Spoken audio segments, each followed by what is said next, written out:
नमस्कार. डॉक्टर कोरोनाच्या 23व्या भागामध्ये आपलं सगळ्यांचं स्वागत आहे. नेहमीप्रमाणेच सगळ्या प्रश्नांची उत्तरं देण्यासाठी परत आलो आहोत डॉक्टर शशांक जोशी आणि डॉक्टर राहुल पंडित यांच्यासोबत. अ, नमस्कार डॉक्टर जोशी, नमस्कार डॉक्टर पंडित. नमस्कार. नमस्कार अनिरुद्ध. नमस्कार डॉक्टर जोशी. नमस्कार डॉक्टर जोशी, तुम्हाला एक प्रश्न विचारायचा होता, की बरेच जण आता म्हणजे दुसऱ्या वेव्हबद्दल बोलत होते, दुसरी लाट येणार आहे याच्याबद्दल बोलत होते. तर आपल्याला काय वाटतं दुसरी लाट ॲक्चुअली येणार आहे किंवा येऊन गेली आहे? आपलं काय मत आहे याच्यावर? नाही, आता आपली पहिली लाटच उतरते आहे. ओके. पहिल्या लाटामध्ये 2 पीक आल्या होत्या. पहिलं पीक साधारणतः मुंबईसारख्या शहरामध्ये मे आणि जूनमध्ये आलं होतं. आणि बाकीच्या महाराष्ट्रामध्ये जवळ-जवळ महिन्या दीड महिन्यांनी आलं होतं. आणि दुसरी जी पीक होती ती आपली गणपती नंतर आली होती. सप्टेंबर, ऑक्टोबरमध्ये. या 2 पीक्स आता निघून गेलेले आहेत आणि आता क्लिअरली आपण बघतोय की जो आपला ग्राफ आहे तो कमी होतोय. आणि तो ग्राफ कमी होत असताना आता आपली पहिली लाट संपत चालली असं आपण म्हणू शकतो. आता सरासरी जरी घेतली तरी मुंबईतल्या केसेस 500च्या वरती नाही आहेत, महाराष्ट्रातल्या केसेस 3000 4000च्या वरती नाही आहेत. त्यात 3-4 गोष्टी आहेत. एक तर आपण चाचण्या कमी करतोय. कपॅसिटी पेक्षा आपण 50 नाही पण ऑलमोस्ट 80% कमी करतोय टेस्ट. त्याच्यामध्ये पण आरटीपीसीआर खूप जास्ती करतोय आपण. म्हणजे मुंबईमध्ये जवळजवळ 16,000 18,000 टेस्ट केल्या तर त्यातल्या 50% केसेस आरटीपीसीआर आहेत. तर आता भारतीय गव्हर्नमेंटनी पण सांगितलं की थोड्या आरटीपीसीआर टेस्ट कमी करा, जास्ती करा आणि अँटीजन टेस्ट कमी करा. पण एक गोष्ट अगदी नक्की आहे की पहिली लाट आता रिसीड होत चाललेली आहे आणि जवळजवळ ती लाट गेली असं समजू शकतो. दुसरी लाट काही आलेली नाहीये आपल्याकडे. याच्याबद्दल काही दुमत नाहीये. आणि मुंबईमध्ये आता जे आकडे आहेत ते 1000च्या वरती टचच होत नाहीयेत. पूर्ण आठवडा जर का पाहिला मागचा तर साधारणतः 500 600 700 500 600 700 याच आकडेवारीवरती राहिलेले आहे. मृत्यूदरी बऱ्यापैकी कमी झालेले आहेत. आपले डॉक्टर राहुल पंडित आहेत ते आता सध्या महाराष्ट्र दौऱ्यावर आहेत. आणि महाराष्ट्र दौऱ्यामध्ये ते सध्या आता जेव्हा आपल्याशी बोलतायत ते सांगलीमध्ये आहेत. आणि सांगलीमध्ये मोठं एक कपॅसिटी बिल्डिंगचं काम त्यांनी घेतलेलं आहे त्यांच्यासाठी. तर डॉक्टर राहुल कॉंग्रॅच्युलेशन्स की तुम्ही सांगलीमध्ये कपॅसिटी बिल्डिंगमध्ये एक मोठं सुपर स्पेशालिटी हॉस्पिटल ज्याच्यात क्रिटिकल केअर युनिट तुम्ही स्थापन करू इच्छितात. तर सांगलीमध्ये आणि महाराष्ट्रामध्ये, पश्चिम महाराष्ट्रामध्ये, नॉर्थ म्हणजे उत्तर महाराष्ट्रामध्ये लाट आहे का? आणि दुसरी लाटाचे तुमचे काय प्रिडिक्शन आहे? माझं एकच आहे गोष्ट राहुलला मी सांगायच्या अगोदर की आपली जी आली जर का दुसरी लाट तर मी पूर्वी म्हटलं होतं आणि अजूनही तेच म्हणणं ठामपणे म्हणतो की 25 डिसेंबर ते 26 जानेवारीमध्ये आली तर दुसरी लाट येऊ शकते. आणि त्याची 3 प्रमुख कारणं असतील. एक म्हणजे हवामानामध्ये खूप बदल झालेला आहे. प्रदूषण थोडंसं वाढू शकतं. आणि त्याचबरोबर आपण आपले जे 80-20 फॉर्म्युला चाललेला आहे जिथे सोशल गॅदरिंग्स आणि डिस्टन्सिंग होत नाहीये आणि मास्किंग अजूनही करत नाहीये. आणि हा लग्नाचा सीझन असल्यामुळे कोरोना लग्नामधून 80% येऊ शकतो याची एक दाट शक्यता आहे.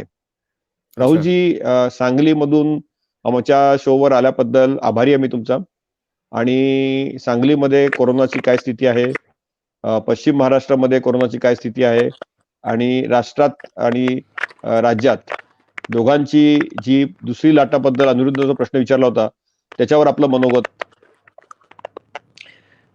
नमस्कार जोशी सर. मी आज सांगलीत आहे. काल रात्री आलो इकडे. आणि सांगली जिल्ह्यामध्ये सध्या कोरोनाच्या केसेस जेवढ्या झपाट्याने वाढल्या होत्या तितक्याच झपाट्याने कमी देखील झाल्यात. आता माझे इथले जे डॉक्टर मंडळी मित्र आहेत ते सांगतायत की साधारण जिल्ह्यामध्ये 40 ते 50 केसेस आणि सांगली शहरामध्ये खुद्द 5 ते 10 केसेस आहेत फक्त रोजच्या.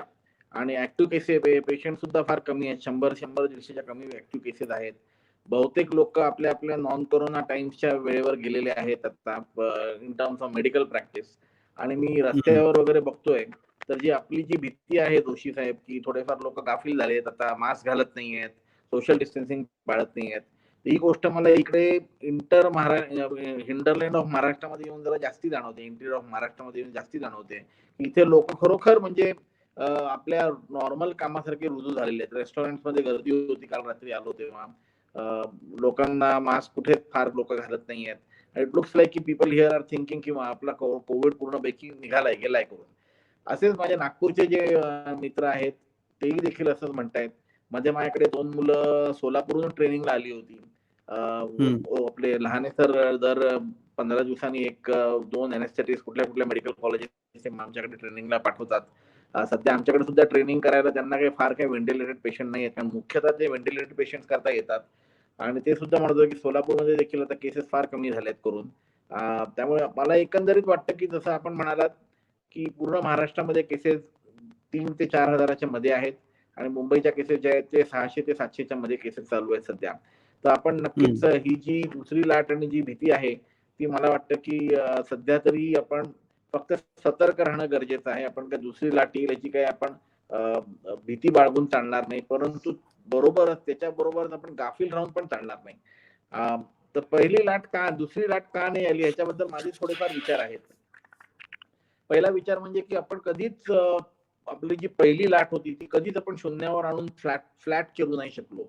परवाच्या दिवशी 3-4 दिवसापूर्वी मी टाइम्स ऑफ इंडियामध्ये एक छान आर्टिकल वाचलं, ज्याच्यामध्ये की त्यांनी टॉप 10 जे देश आहेत त्या टॉप 10 देशांचे ग्राफ त्यांनी काढले, बेल ग्राफ त्यांनी काढले. आणि त्याच्यामध्ये फक्त 2 देश असे आहेत, भारत आणि अर्जेंटिना, ज्यांना की पीक जे आहे ते पीक पुष्कळ दिवसानंतर त्यांचं पीक आलं. तर आपलं जे पीक आहे ते साधारण ऑगस्ट सप्टेंबर मध्ये आलं. आपलं म्हणजे देशाचं पीक बोलतोय बरं. मुंबईमध्ये पीक एक जून जुलैमध्ये येऊन गेलं, दुसरं पीक एक सप्टेंबर मध्ये आलं. दिल्लीमध्ये म्हणतात 2 पीक आले. पण ऍज अ देशाचे जे पीक होतं, जेव्हा की आपण 97-98 हजार केसेस जवळपास रोजच्या नोंदवत होतो, ते सप्टेंबर महिन्यामध्ये होतं. बरोबर. जे की आपलं पॅन्डेमिक चालू झाल्याच्या चांगल्या 6-7 साडेसहा महिन्यानंतर आलं आपलं पीक. परंतु बाकीचे जे 8 देश आहेत त्यांचं पीक तेवढ्याच भरकन आलं. 3-4 महिन्याच्या आत त्यांचे पीक आलं आणि ते खाली आलं. आणि त्या देशांना, सगळ्या देशांना थंडीमध्ये सेकंड लाट दिसते. फ्रान्स असो, युके असो, स्पेन असो, अमेरिका असो. अमेरिकेत तर तिसरी लाट खूप दिसते. त्यामुळे मला जोशी सरांचं म्हणणं पडतं की आपण पहिल्या लाटीतून अजून बाहेर आलेलो नाहीये. त्यामुळे दुसरी लाट खरोखर अपेक्षा करणं आणि त्याच्याबद्दल प्रेडिक्शन करणं कठीण आहे. जर असंच चालू राहिलं आणि आपण गाफील नाही झालो, आपण आपल्या social distancing, mask, sanitisation, SMS कडे पूर्ण लक्ष देत राहिलो, तर मला असं वाटतं की आपण एखाद्या अशाच केसेस हळूहळू दर महिन्याला टप्प्याटप्प्याने कमी कमी करत जाऊ. आणि जसं जसं वॅक्सिनेशन येत जाईल, जे की आता अपेक्षित आहे, आपण त्याबद्दल बोलणार पण आहोत जोशी सरांशी, मला वाटतं की आपली सेकंड वेव्हची शक्यता कमी होईल. पण जी प्रेडिक्शन जोशी सर म्हणतात 25 डिसेंबर ते 25 जानेवारी, त्यावेळेस भारतामध्ये मुख्यतः महाराष्ट्रामध्ये सगळ्यात जास्त थंडी त्यावेळेस असते. त्यामुळे त्यावेळेस थंडीच्या वेळेस आपल्याला अजून जास्त सतर्क राहायची गरज आहे. आपली रिस्पॉन्सिबिलिटी, आपली जी जबाबदारी आहे ती पूर्णपैकी पार करायची गरज आहे. आणि ते जर आपण करू शकलो तर आपण सेकंड वेव्ह पूर्णपैकी अवॉइड करू शकू, असं माझं आता मत व्हायला लागलंय. ठाम मत आहे असं सांगू नाही शकत, पण तिकडे कल चाललाय माझ्या आता विचारांचा. डॉक्टर पंडित, त्याच्याशीच एक निगडित एक प्रश्न मला हा विचारायचा होता की आपल्याला वाटलं की दिवाळीमध्ये एवढं प्रदूषण पण वाढतं आणि दिवाळीमध्ये लोक खूप म्हणजे भरमसाठ याच्यात बाहेर पडले होते. तर तेव्हा आपल्याला असं वाटलं होतं की दिवाळी संपल्यानंतर बरेच केसेस वाढू शकतील त्यावेळेच्या लोकांच्या याच्यामुळे. पण तसं काही खास झालेलं दिसलं नाही. उलट केसेस खास करून मुंबईत वगैरे तर खालीच जात चालले किंवा तेवढ्याच राहिले. तर यामागे काय कारण असू शकतं? 2-3 मेडिकल कारण आहेत. पहिलं मेडिकल कारण जसं तुम्हाला मागे म्हटलं की आपण पहिल्या लाटीतूनच व्यवस्थित बाहेर आलो नाही. तर मला वाटतं की पीक जे आहे ते आपलं जरा उशिरा आलं. दुसरं म्हणजे की दिवाळीत खरोखर केसेस कमी झाल्या होत्या का त्या केसेस 600, 700, 800 होत्या. मला वाटतं दिवाळीत टेस्टिंग मुळे कमी झालं सगळीकडे आणि त्यामुळे आपल्याला दिवाळीच्या वेळेस थोड्याशा केसेस कमी झाल्यासारख्या वाटल्याने आपल्याला वाटलं की त्या केसेस आता वाढतायत आणि म्हणून आपण जरा दिवाळीनंतरच्या लाटेची काळजी करायला लागलो. पण तुम्ही जर बघाल तर दिवाळी नंतरच्या केसेस ह्या दिवाळीच्या 5-6 दिवसाच्या आधीच्या केसेस सारख्याच येतात. 15 दिवसानंतरच्या केसेस ज्या आहेत दिवाळीच्या 600 ते 800च्या मध्ये आपला आकडा आहे. आणि तिसरं जे कॉन्सेप्ट जे आपले जोशी सर नेहमी म्हणतात आणि मला त्याच्याबद्दल काही दुमत नाही, अगदी कम्प्लिटली अग्री विथ सर, की काही दाटीवाटीच्या वस्तीमध्ये हर्ड इम्युनिटी हा कॉन्सेप्ट आलाय. आपण किती नाही म्हटलं, आपल्या ज्या एजन्सीज आहेत ज्या की हर्ड इम्युनिटी बद्दल शोध करतात, संशोधन करतात, त्यांनी जरी डाटा आता त्यांना प्रेझेंटेबल नसेल त्यांच्याकडे की दाखवायला, पण अशक्य आहे की आपली जी दाटीवाटीच्या वस्ती आहेत, धारावी आहे किंवा इतर ज्या कोळीवाडे आहेत, वरळीचा जो आदर्शनगर एरिया होता जिकडे जातीवाटीची वस्ती होती, तिकडून बरोबर. आपल्याला केसेस येताना दिसतच नाही आहेत आता जास्ती. मग त्याचं बरोबर. कारण काय? कोरोना गेला का कोरोनाच्या बद्दल लोकांना अँटीबॉडी झाल्यात? मला वाटतं दुसरं कारण जास्ती सायंटिफिक वाटतं. कोरोना गेलं हे काय कारण? म्हणजे कोरोना अचानक वरळीतून जाऊन बिल्डिंगमध्ये तर जाणार नाही ना. बरोबर तो आहे. तर सगळीकडेच राहणार आहे. त्यामुळे आय थिंक अँटीबॉडीज त्यांच्यामध्ये जास्ती आहेत असं मला वाटतं. बरोबर.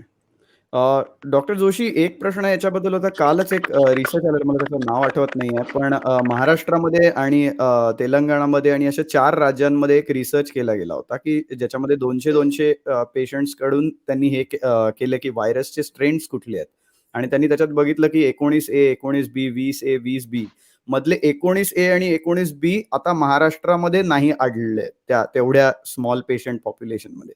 तर याचा अर्थ असा असू शकतो का, की महाराष्ट्राला आपल्याला कमी असा तीव्र असलेला आपल्याला व्हायरस मिळाला आहे? याच्याबद्दल आपलं काय मत आहे?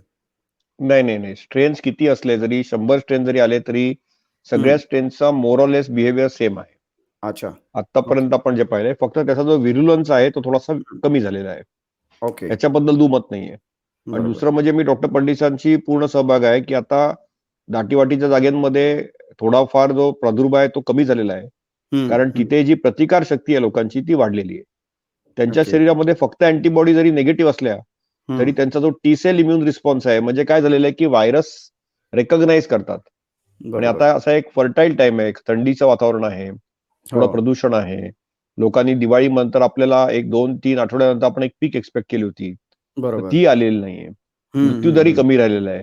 तेव्हा आपण जरी टेस्टिंग कमी केल्या ना, तरी मृत्यू दरावरती काहीही फरक पडू शकत नाही. क्रिटिकल आणि आयसीयू ऍडमिशन्स वरती आपण काही खोटं बोलू शकत नाही. तर बरोबर. एक गोष्ट अगदी सत्य आहे, की क्रिटिकल पेशंट्स, आयसीयू मधले पेशंट्स आणि ओव्हरऑल जे मृत्यू दर आहे तो कमी झालेला आहे. तरी पण आपण पूर्ण फ्लॅट झालेलो नाही आहोत. बरोबर. शून्यावर आलेलो नाही आहेत. एकदम आपल्या अशा काही 5,000वरून एकदम 500 आलेले नाही आहेत. केसेस आपल्या 2,500-3 हजारावरून 2,500, 1,500, 1,000 आणि 1,000 वर खूप वेळ राहिला होता तो आकडा. बरोबर. पूर्ण जवळजवळ सप्टेंबर ऑक्टोबरमध्ये 1,500-2 हजारावरती जो आकडा होता, तो Correct. हळूहळू 1,500वर आला. मग हळूहळू जवळ दिवाळीच्या अगोदर 1,000वर राहिला. बरोबर. पण तो आकडा आता परत 1,000ला टच होत नाही. दिवाळीनंतर एक साधारणतः आठवडा 10 दिवसानंतर तो 1,000वर टच झाला होता. पण आता तो कन्सिस्टंटली मागच्या आठवड्यामध्ये 500 ते 800च्या दरम्यान राहिलेला आहे. आणि ही जर का सरासरी पाहिली, मला फक्त 2च काळजी आहेत, की जो सुशिक्षित वर्ग आहे आपला, तर तिथे अजूनही अँटीबॉडीचा प्रेव्हलन्स 20% वरती नाही. अच्छा. आणि ह्या पॉप्युलेशन मध्ये आता लग्न कार्य आणि सोशल गॅदरिंग खूप होतात. बरोबर आहे. आता नाताळ आणि न्यू इयर हा लास्ट सोशल गॅदरिंगचा फेस्टिवल आहे, पण बरोबर. लग्न कंटिन्युअसली चालू राहतात. आणि त्याच्यासाठी एक काही नॉर्म्स ठेवलेले आहेत. 50 लोक, तर लोक काय करतात, की आता एकाच लग्नासाठी 10 लोक कॉन्ट्रॅक्ट बुक करून 500 लोकांना बोलवतात. हे चुकीचं आहे. तर मला सगळ्या आपल्या श्रोत्यांना एकच सांगायचंय, की लग्न कार्याला अगदी जायचं असेल तरच जा. जेवढ्या गोष्टी असतील त्या आशीर्वाद तुम्ही व्हर्च्युअली द्या तुम्ही लोकांना. बरोबर. आणि आवश्यक नसेल तर अजूनही थोडे 1-2-3 महिने काळजी घ्या. कारण राहुलजी जसं म्हणाले तसा कोविड अजून गेलेला नाहीये. कोविड अजूनही आहे आणि आता त्याचा ओव्हरऑल जो प्रादुर्भाव आहे तो कमी झालेला आहे. त्या स्ट्रेन्स मध्ये काहीही फरक पडत नाही अनिरुद्ध. किती शोधनिबंध झाली तरी काही फरक पडत नाही. फक्त ते ग्लायकोप्रोटीन, जे चीनचं ग्लायकोप्रोटीन आणि आता कोविड व्हायरसचा ग्लायकोप्रोटीन तो थोडा चेंज झालेला आहे. ओके. पण त्याच्यामुळे त्याच्या बिहेवियर मध्ये काही फार मोठा फरक पडलेला नाही. काही फरक झालेला नाही. मग फक्त आपण नंबर देतोय त्याला, बरोबर. पण त्याच्यामध्ये असं काही फरक पडलेला नाहीये. कारण फरक पडला असता तर मृत्यू दरावरती डायरेक्टली त्याचा इम्पॅक्ट आणि रिफ्लेक्शन आलं असतं. बरोबर आहे. तर ही गोष्ट मात्र खरी आहे. आता काय करतोय, की साथ कमी झाल्यामुळे थोडं गाफील राहून आपण सगळं संमिश्रण चालू केलं, तर मात्र सेकंड लाट आली तर त्याचा फटका खूप जास्ती पडेल. आणि त्याच्यामुळे काय होईल, की खूप जास्ती आपल्याला हानी होऊ शकते. त्याच्यामुळे आपल्या जनरल पॉप्युलेशनला पण, व्हलनरेबल पॉप्युलेशनला पण खूप भडीमार होऊ शकतो. ओके. पंडित सर, आपल्याला एक प्रश्न विचारू इच्छितो. आपल्याला आय-सी-यू मध्ये सध्या कसं चित्र दिसतंय? काही म्हणजे केसेस कमी झाल्या आहेत, त्यांचं लोकांची सिव्हिअर केसेस येण्याचे हे प्रमाण कमी झालंय. नक्कीच अनिरुद्ध, मी हे मागच्या एपिसोड मध्ये पण सांगितलं आणि या एपिसोड मध्ये पण सांगतो. म्हणजे आठवडा हं. झाला आता आणि मी 2 आठवडे झाले आता चेंज बघतोय. आमच्याकडे येणारे जे अतिगंभीर रुग्ण होते हं. आणि मी अतिगंभीर कॅटेगरी जी म्हणतोय की ज्यांना की ऑर्गन डिस्फंक्शन होतं, मुख्यतः त्यांना ब्रीदिंग डिस्फंक्शन होतं पूर्ण हं, हं. आणि त्यांना व्हेंटिलेटर लागायचं, खूप हाय ऑक्सिजन लागायचं. तशा पेशंटची संख्या कमी आहे. पेशंट अच्छा. आहेत, परंतु ते हं. अति गंभीर नाहीयेत. ते बरोबर. त्यांना ऑक्सिजन लागतं, त्यांना एक 8-10 हं. लिटर 7-8 लिटर ऑक्सिजन लागतं किंवा हायफ्लोनेझल कॅन्युला लागतो.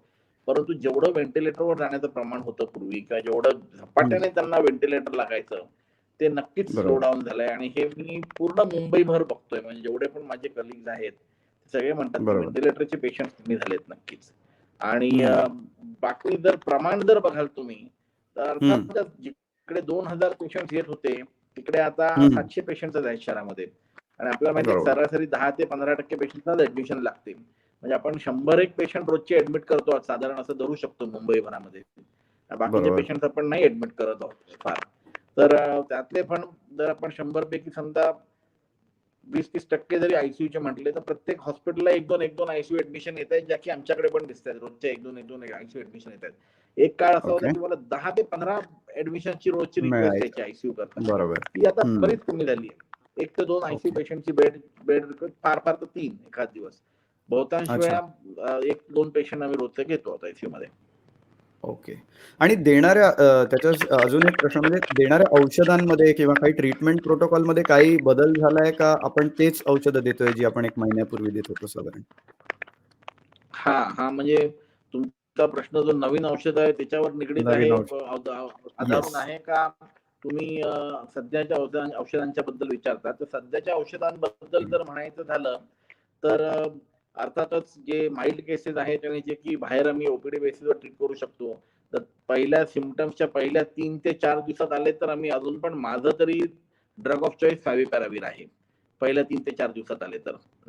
तर फॅव्हिपिराविर देण्याकरता कॉन्ट्रा इंडिकेशन असेल, म्हणजे एखाद्याचं युरिक ऍसिड लेवल हाय असेल किंवा लिव्हर फंक्शन टेस्ट सुरुवातीलाच बरोबर नसेल, तर ओपीडी बेसिसवर आम्ही आयव्हरमेक्टिन डॉक्सिसायक्लिन देतोय. परंतु आयसीयूचे जे माझे पेशंट्स आहेत, त्या पेशंट्सला अजूनही आम्ही रेमडेसिवीर विथ स्टिरॉइड्स आणि प्रॉपर सपोर्टिव्ह केअर असं वापरतो. ना ह्याच्यावरती एक थोडंफार क्रिटिकल केअरच्या स्पेशलिस्टमध्ये थोडंफार दुमत आहे. आणि हे मत मत ह्याच्याकरता असं फ्रॅक्चर आणि डिफरंट आहे की एक सबसेट ऑफ लोक म्हणतायत की जर तुमच्याकडे पेशंट क्रिटिकल म्हणून आला तर आपल्याला माहिती आहे रेमडेसिवीर काय मॉर्टॅलिटी चेंज करत नाही. मग त्याला रेमडेसिवीर देऊन काय फायदा? दिलं नाही तरी चालेल, तुम्ही बाकी स्टिरॉइड्स आणि सपोर्टिव्ह केअर द्या.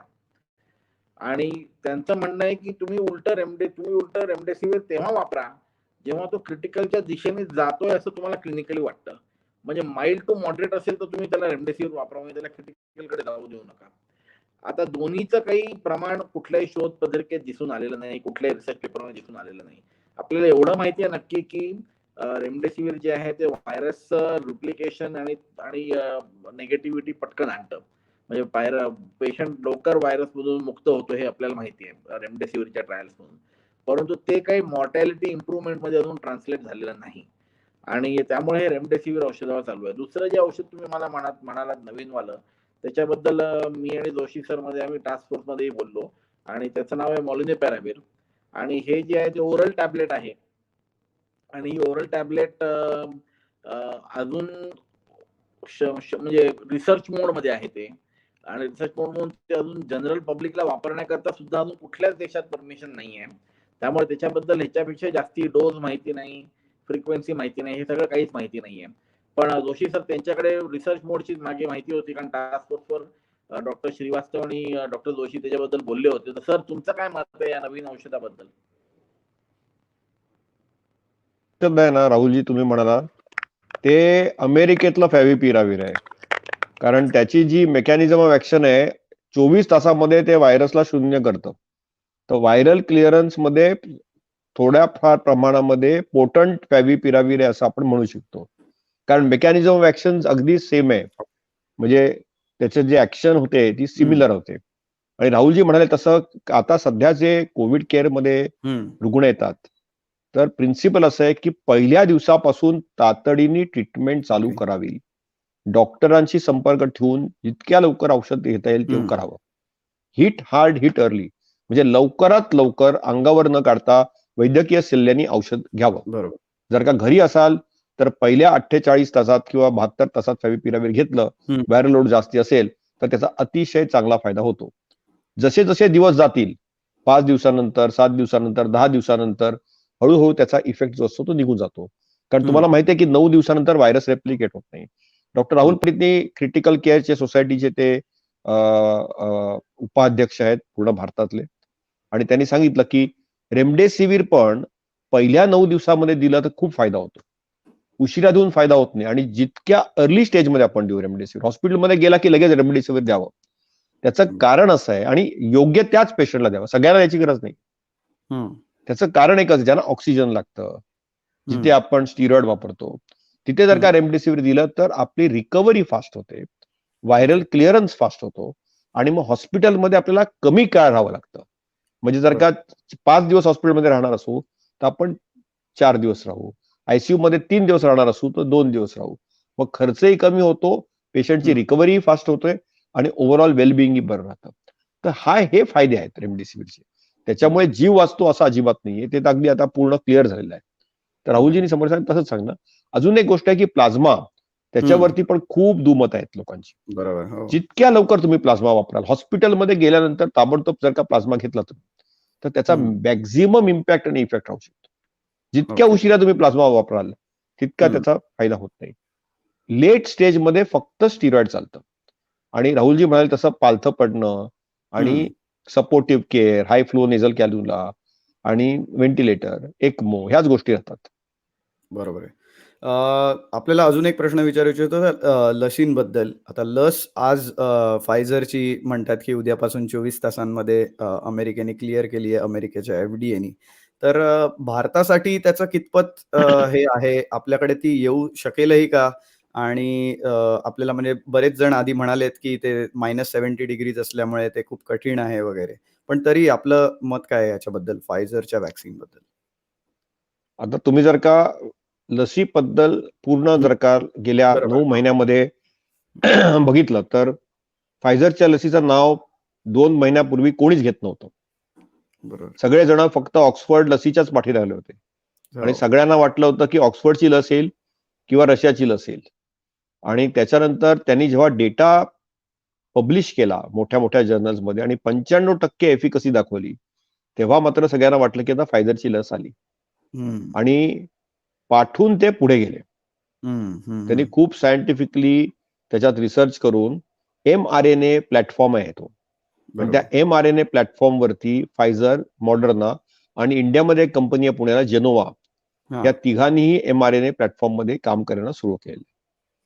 फायझरची जी लस आहे त्याची 95% एफिकसी आहे. त्याचे साईड इफेक्ट्स आहेत. या गुरुवारी भारतात रात्री आणि अमेरिकेत दिवसा ओपन पब्लिक डिफेन्स झाला त्यांचा USFD वर. अच्छा. आणि त्याच्यावरती काल रात्री म्हणजे आज सकाळी त्यांना प्रॉपर USFD अप्रुव्हल मिळालं. बरोबर. आणि त्याच्यानंतर ते आता पुढच्या आठवड्यापासून अमेरिकेमध्ये अप्रूव्ह झालेली आहे ही लस, बरोबर. कॅनडामध्ये अप्रूव्ह झालेली आहे ही लस, युनायटेड किंगडम मध्ये तर लसीकरण चालू झालेलं आहे.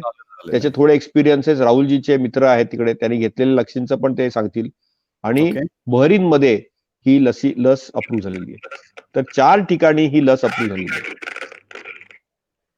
आणि 4 ठिकाणी मध्ये ही अप्रूव्ह झालेली असल्यामुळे फायझरची लस ही पुढे जरा mRNA -70 डिग्रीज मध्ये स्टोअर करावं लागतं. बरोबर आहे. हा मॅन्युफॅक्चररचा इश्यू आहे. भारतामध्ये ही लस आणि तेवढे कॅपॅसिटी बिल्ड करणं कठीण आहे. ऍक्च्युली फायझरनी तयार केलेली इन्व्हेन्शन नाहीये. बायोएनटी म्हणून एक कंपनी आहे. ओके. ते टर्किश शास्त्रज्ञ आहेत त्यांनी. आणि हे अच्छा. जर्मनीमध्ये राहणारे टर्किश ओरिजिन शास्त्रज्ञ जे जर्मन सायंटिस्ट आहेत, त्यांनी ही लस तयार केलेली आहे. आणि ओके. हा लसेनी काय झालेलं आहे की त्यांनी ते जी तयार केलेली लस आहे ती जर्मनीत, युरोपमध्ये, बेल्जियममध्ये खूप ठिकाणी अवेलेबल होईल. भारतात ही लस याला थोडा वेळ लागेल अच्छा. आणि त्याचं स्टोरेज पण प्रॉब्लेमॅटिक आहे. पण बरोबर. भारतात mRNAची लसवरती शोध आणि चालू आहे. रिसर्च मधली फेज 1 ट्रायल आता चालू झालेली आहे. ओके. ड्रग कंट्रोल जनरलनी मागच्या आठवड्यामध्ये फायझरनी प्रेझेंटेशन त्यांचं केलंच नाही, पण बरोबर. 3 वॅक्सिन कंपन्यांनी प्रेझेंटेशन केलं. ऑक्सफर्डनी त्यांचं प्रेझेंटेशन केलं. त्यांचं जे कोविशिल्ड वॅक्सिन आहे ॲडिनोव्हेक्टर त्याच्याबद्दल त्यांनी प्रेझेंटेशन केलं. पण आपली जी एक्सपर्ट कमिटी आहे, सब्जेक्ट एक्सपर्ट कमिटी, त्यांनी त्यांना सांगितलं की हम्म. इम्युनोजेनिसिटी आणा आणि हम्म. कुठल्याही देशात तुम्हाला जर का परमिशन मिळाली तर आमच्याकडे परत या. हम्म. कारण तुमचा जो डाटा आहे तो सफिशियंट नाहीये आणि इम्युनोजेनिसिटी डाटा आणि व्हायरस न्यूट्रलायझिंग अँटीबॉडीचा डाटा नाहीये तुमच्याकडे. म्हणून त्याच्यावरती त्यांनी सांगितलं की तुम्ही 2 आठवड्यात 4 आठवड्यात परत या आणि आम्ही तुम्हाला अप्रुव्हल देऊ, पण सगळे आम्हाला डेटा दिसल्याशिवाय आम्ही तुम्हाला असंच औषध देणार. बरोबर. भारत बायोटेकनी फेज 2 ट्रायलचा डेटा प्रेझेंट केला त्यांना. त्यांनी सांगितलं तुम्ही फेज 3 करा आणि त्याचा इंटरम रिझल्ट चांगला आला तर आमच्याकडे परत या. अच्छा. झायडस कॅडिलाचा फेज 2 संपलेला आहे. ते फेज 3 साठी त्यांनी परमिशन अप्लाय केली आहे. त्यांनी काही प्रेझेंटेशन केलंच नाही. आणि जिनोवा आणि फायझरनी प्रेझेंटेशन केलं नाही आणि जिनोवाना फेज 1 ट्रायल करायची परमिशन दिली. याच्या व्यतिरिक्त पण बायोलॉजिकल इव्हान्स म्हणून हैदराबादमध्ये एक कंपनी आहे. त्यांनी जॉन्सन बरोबर पार्टनरशिप करून त्यांची फेज 1 ट्रायल आणि फेज 2 ट्रायल चालू झालेली आहे. ओके. सिरम इन्स्टिट्यूटनी युनायटेड स्टेट्समध्ये थॉमस जेफरसन इन्स्टिट्यूटमध्ये एक वॅक्सिन बनवत आहेत आणि ते नेझल वॅक्सिनही बनवायचा प्रयत्न करत आहेत. त्याची फेज 1 चाचणी आता चालू होते.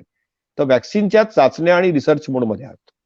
सगळ्यात पहिलं वॅक्सिन ह्या 3 पैकी एक येऊ शकतं किंवा 4 पैकी एक येऊ शकतं. आणि जे 5वं वॅक्सिन आहे ते स्पुटनिक आणि डॉक्टर रेड्डीज लॅब. स्पुटनिक हे वॅक्सिन रशियामध्ये अप्रूव्ह झालेलं आहे. तर Sputnik, Oxford, Bharat biotech, Zydus ही वॅक्सिन्स नेक्स्ट 2 किंवा 3 महिन्यामध्ये येतील. ओके. ओके. ह्याच्यात फायझर अप्लाय करेल तर त्यांनाही परमिशन मिळेल, पण ते कितपत सप्लाय करू शकतील त्याचं माहित नाही. आपल्या पंतप्रधानांनी फार मोठी एक भूमिका घेतली आहे. हो. भारताने वर्ल्ड आणि युनायटेड नेशन्स आणि वर्ल्ड ट्रेड ऑर्गनायझेशन त्याचे इंटेलेक्च्युअल प्रॉपर्टी राईट्स आहेत. तर त्यांनी सांगितलेलं की पॅन्डेमिकच्या वेळेला टेक्नॉलॉजी ट्रान्सफर करून आम्ही मॅन्युफॅक्चर करू. अच्छा. आणि भारतामध्ये अशा खूप बायोटेक्नॉलॉजी कंपन्या आहेत ज्या फायझरचं mRNAचं वॅक्सिन प्रोडक्शन अपस्केल करू शकतात. ओके. आपल्याला जर का डोस हवे असतील आणि ते आपल्याला फायझर कडून घ्यायचे असतील तर त्याला ते सप्लाय करता करता वर्ष 1.5 वर्ष निघून जाईल. त्याच्यासाठी आपल्याकडे शास्त्रज्ञ आणि बायोटेक्नॉलॉजी पॉवर हाऊस आहे इंडिया. आणि जगातलं मी सांगितलं की 50% वॅक्सिन प्रोडक्शन भारतात होतं. त्यामुळे आपल्या पंतप्रधान आणि साऊथ आफ्रिकाने असे अपील केलेली आहे की ह्या टेक्नॉलॉजीवर पेटंट न घेता आम्हाला ही मॅन्युफॅक्चर्स करू दे वॅक्सिन आमच्या पॉप्युलेशनसाठी आणि आम्ही आमच्या पॉप्युलेशनसाठी देऊ. बरं. याच्यावर कदाचित WHO ची मान्यता आणि WTO ची मान्यता व्हायची शक्यता आहे. कारण हा पॅन्डेमिक काळ आहे. पूर्ण जगाला 6 बिलियन डोसेस लागणार आहेत नेक्स्ट 2 वर्षामध्ये. ते जवळजवळ अशक्य आहे तेवढं बनवणं. त्याच्यामुळे ही जी आपली मूव्ह आहे ती फार चांगली आहे. बरं. नाही, फारच छान. डॉक्टर पंडित आहेत का? 1 मिनिट, त्यांना इंटरनेटचा प्रॉब्लेम होतोय असं दिसतंय. सांगलीवरून त्याला थोडा प्रॉब्लेम होता. बोला राहुल. एक प्रश्न त्याच्याबद्दलच परत म्हणजे वॅक्सिन बद्दल बऱ्याच लोकांनी प्रश्न विचारलेत. म्हणून म्हणायचं होतं की म्हणजे जर आली वॅक्सिन तर ते पहिला प्रश्न हाच आहे की इमर्जन्सी यूज ऑथरायझेशन असं दिलं जातं आणि मग ती कोणाला दिली जाते त्याच्यामध्ये. आणि साधारण आपण बघायचं झालं तर आता मुंबईमध्ये सर्वात जास्ती केसेस होत्या, मुंबई, दिल्ली अशा शहरांमध्ये. तर मग शहरातल्या लोकांना जास्ती आधी मिळणार का पूर्ण भारतामध्ये आधी सगळ्या हेल्थ केअर वर्कर्सना मिळणार? कसं हे दिलं जाणार आहे आणि त्याच्या मागे काय विचार आहेत?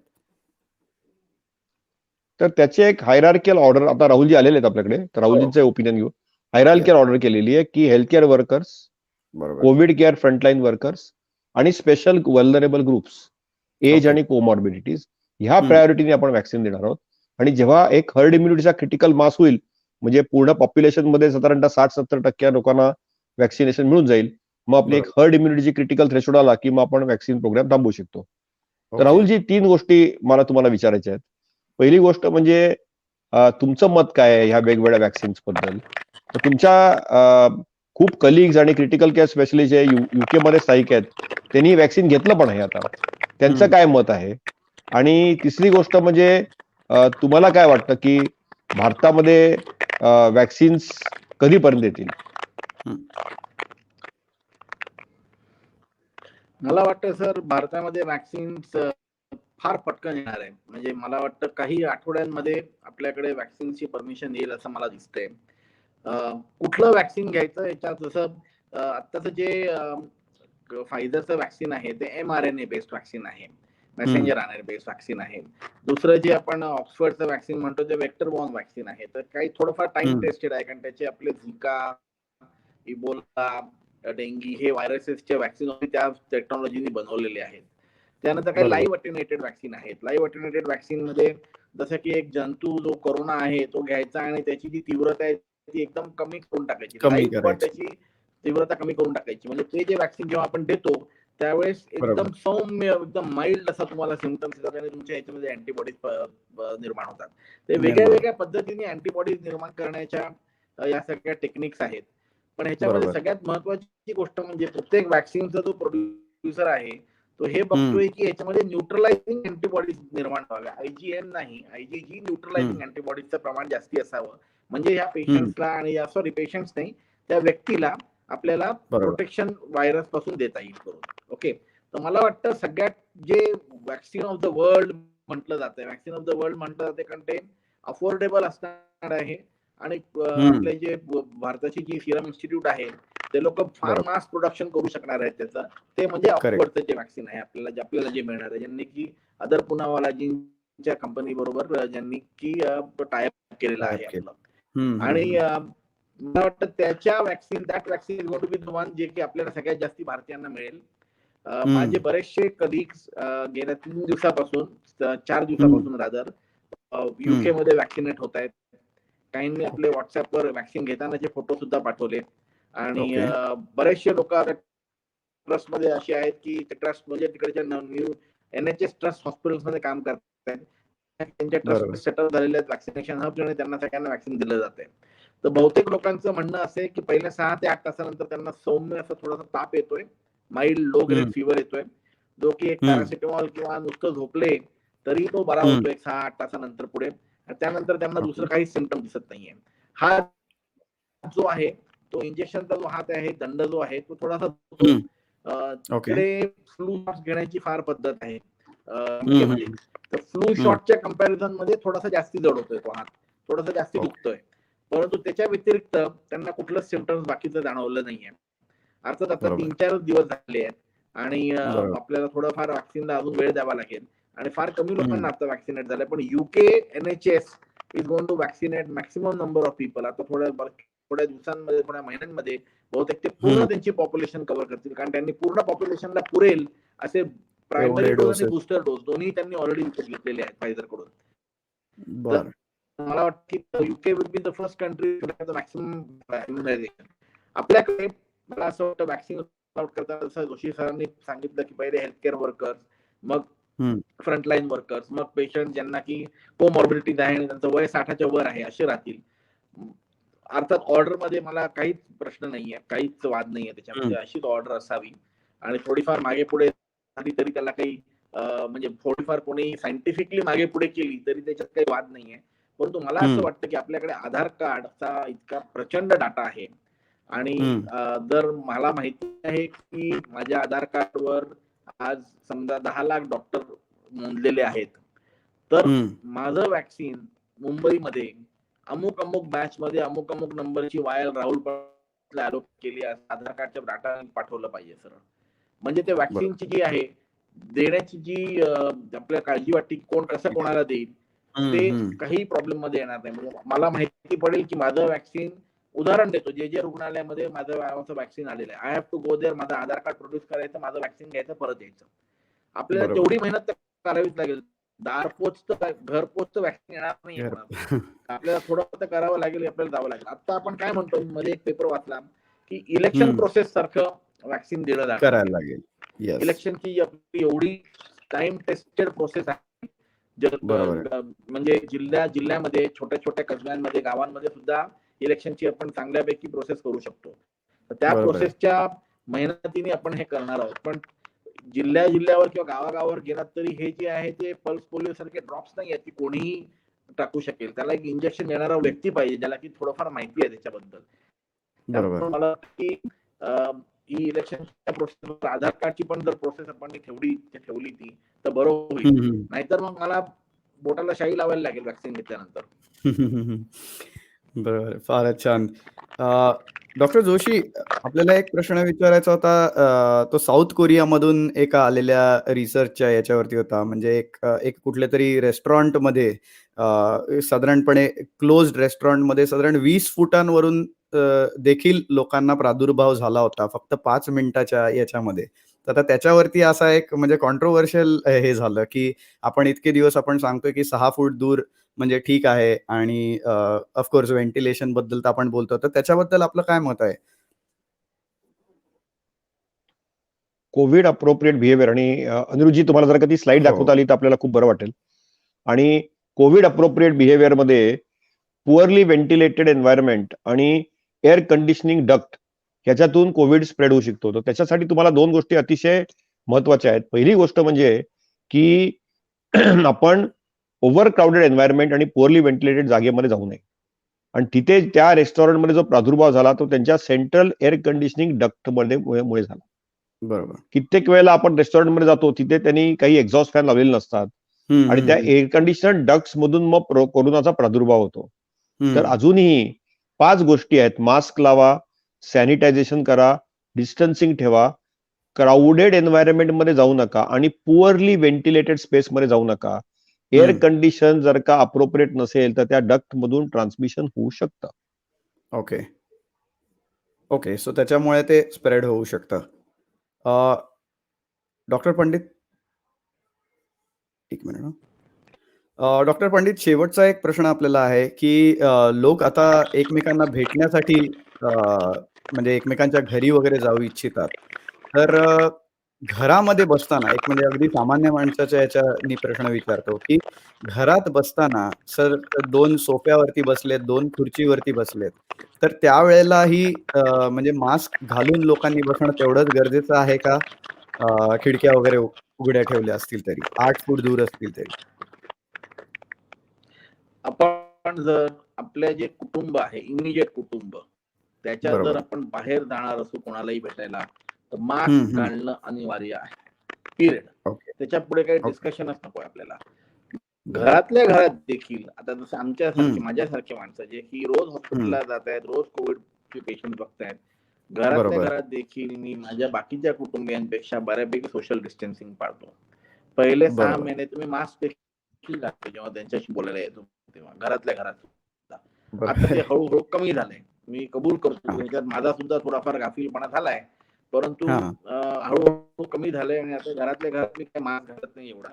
परंतु जर हं, बाहेर कुठेही जाणार असेल, माझ्या हं. घरातल्या कुटुंबियांच्या सोडून म्हणजे आई, मिसेस, मूल्य यांना सोडून जर मी कोणालाही चौथ्या व्यक्तीला भेटत असेल तर मास्क शिवाय भेटत नाही. नाही, फारच शक्यतो छान. मास्क काढत नाही बाहेर घरात. एकदा मास्क मास्क काढूच घातला नाही. घरात घातला की तो घरात येऊनच काढायचा. बरोबर.